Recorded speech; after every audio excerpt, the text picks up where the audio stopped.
কি ব্যাপার দোস্ত?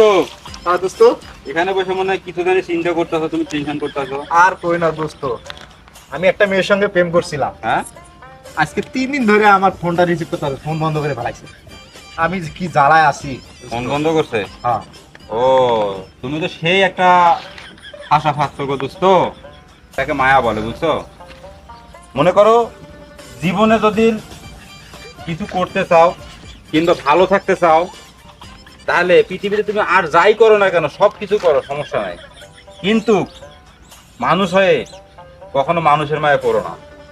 কারণ মানুষ এমনই স্বার্থপর, স্বার্থের জন্য সব করতে পারে। তুমি তার জন্য এই কষ্ট করে মন খারাপ করে এখানে বসে আছো ঠিকই, কিন্তু সে সেটা বুঝতেছে না।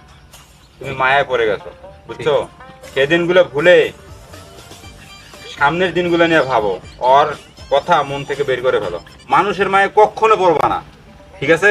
ঠিক করেছেন দোস্ত। কথাটা মনে রাখো।